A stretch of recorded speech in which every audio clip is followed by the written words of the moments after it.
આટલા સાથે ગાઓ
શ્યામ સુખ રામ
1300 તમે આની આ સેકન્ડ લાઈન માં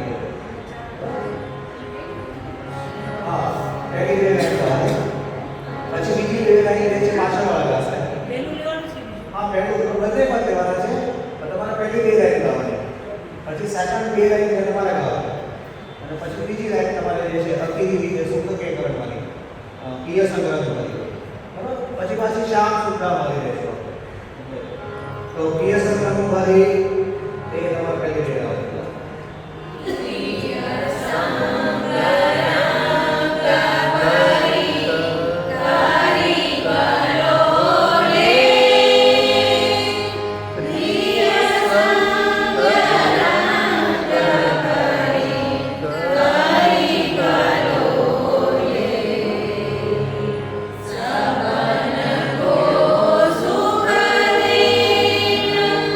Three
સમજો કલી કલર લે કલર ઉપર જવો પહેલી વાર અને બીજી વારમાં છે એ નીચે આવવાનું છે એ દરસર પરસર ધ્યાન યમે દરે સદા રચના ઇન સંગ દો લે એ ઉપર જવો અને પછી પાછું બીજા સંસ્કરણ ભરી કલી કરો લે નીચે આવો એ રીતે શ્યામ સુખધામની અંદર પણ શ્યામ સુખધામ જહાં નામ કીર્તન કે ત્યાંથી પહેલું બધું કોને પાછું શ્યામ સુખધામ જહાં નામ કીર્તન કે પછી નિષદ કે છે એની અંદર નિષદિના પ્રાણ નીચેથી ઉપર ઉપર જતા નિષદિના પ્રાણ આય યમે વસે તો જે સુર આપણે પહેર્યા છે તો ઈ સુધી પાછો આય યમે વસે જોઈ કામે સુજસ સુજસ નહીં ચાલે જોઈ કામે સુજસ નહીં ચાલે જોઈ કામે સુજસ પછી ભાગ્ય કે રીતે છે ભાગ્ય કિન કે શ્યામ સુખધામ તો આ રીતે નિશાની કરીને યાદ રાખજો તો એ પ્રમાણે આપણે આવી જશે પછી યહી જગ में साथ છે એ નીચે નીચે લેવાનું જગ में साथ ભગવાન શ્યામ સુખધામ ની જેમ સબન કે આધાર અનનિલ તો એમાં થોડા નીચે નીચે લેવાનું અને લાસ્ટ પરિવારે લેખક શ્રી અમને નામ ઉપર લઈને પછી ઉપર લેવાનું हाँ तो रामकली राग જે છે અમને 41 41 જેટલા બી પદો જે છે એ નોર્મલી સવારમાં જ્યારે ગાતા હોય તો રામકલી રાગમાં ગાતા હોય પણ આપણે જુદા જુદા રાગમાં એને લીધા છે એટલે પહેલા 4 પદ જે છે એ સેમ આ જ રાગમાં 8 રાગમાં આવશે એટલે એક પછી એક આપણે પછી લેતા જઈશું હવે સેકન્ડ જે આપણે ગયા વખતે કર્યું હતું બધાઈઓ જે છે એ પાછું પરિવાર આપણે લઈ લઈએ પુસાઈની બધાઈ જે છે અને મહાપ્રભુની બધાઈ તો કરો તો શિકાની જેમ જ આપણે આ ગાવાના છે તો એ બધા જો સવારે તો આપણે એનાથી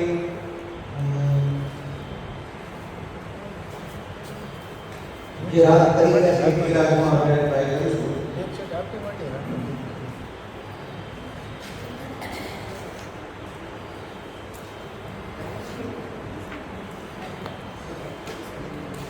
ઉસાઈની વધારી જે છે 53 અને 53 માં બોલ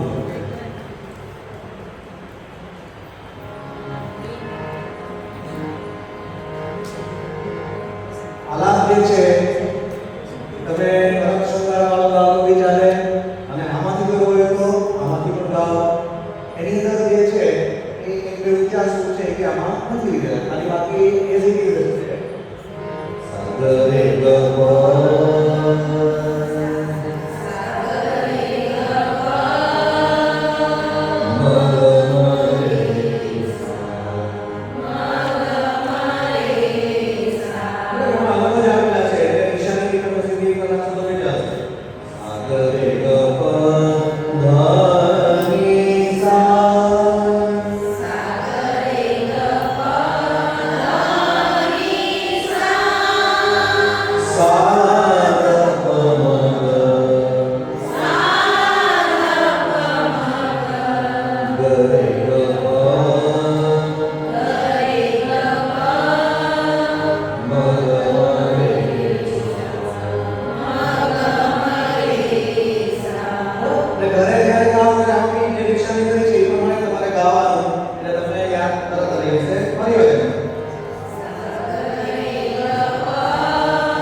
જે તમે તાળી વગાડો છો એ જ વગાડી રીતે વગાડવાનું છે.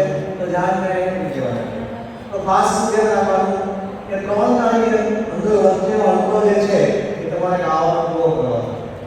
બરાબર? ત્રણ તાળી જે છે એ તાળી આગળ પાછળ ત્યાં જવાનું નથી. કરે છે તો કે કેવી રીતે છે? તો આઈ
મગજની સાથે જે હાથ જે છે એ સિંક્રોનાઇઝ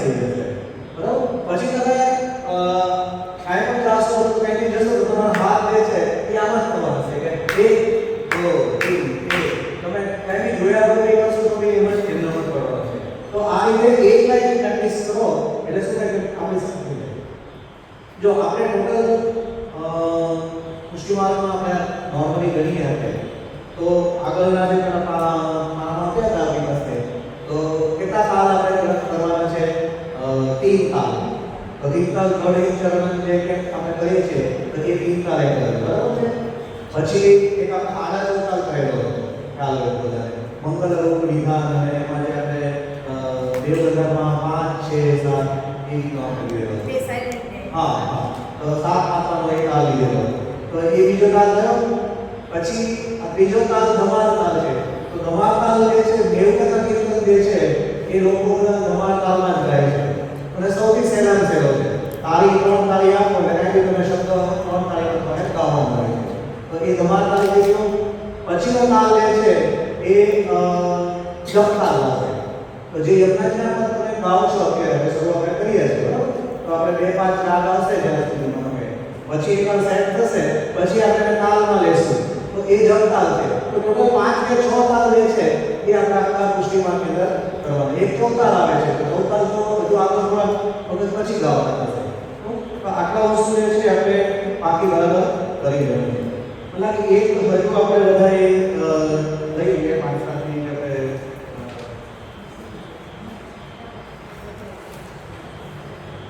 રાગ પણ આપણે ઘણો બધું છે. કાનરો રાગ છે એક સેટ આપી નાખી 34 થી વધારે હુસૈન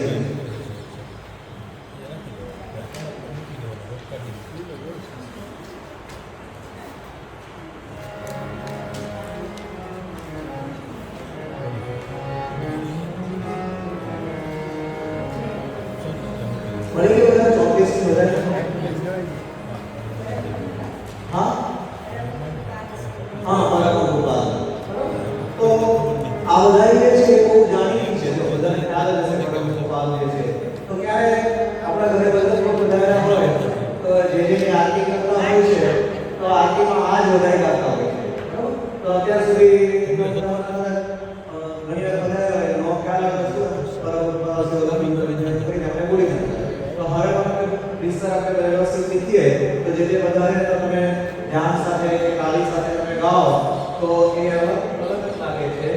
તો એનો જે છે આલાપની નિશાની આપણે કરીએ. તો નીચેનો સ્વર પહેલા આપણે મેળવવાનો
શહેરના કયા પદાર્થો આવે છે એ બધા લોકો તમને આમાં આવડી જાય. એક જ વધારે બરાબર બાકી કરવાની છે. તો આવતા વખતે એના સાથે આપણે તાલ સાથે કરીશું અને આગળ સર એક આપણે તીન તમે રેકોર્ડિંગ છે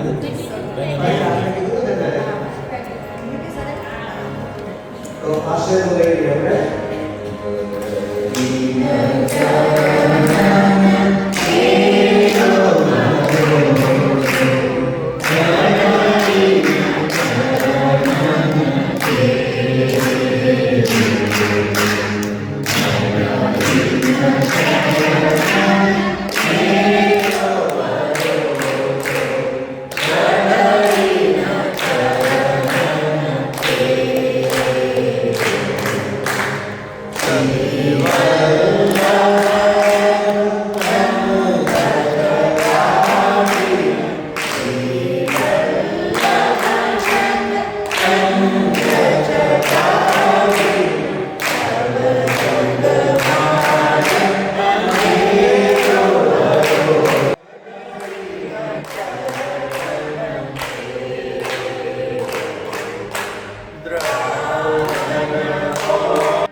कर दो बंद सर.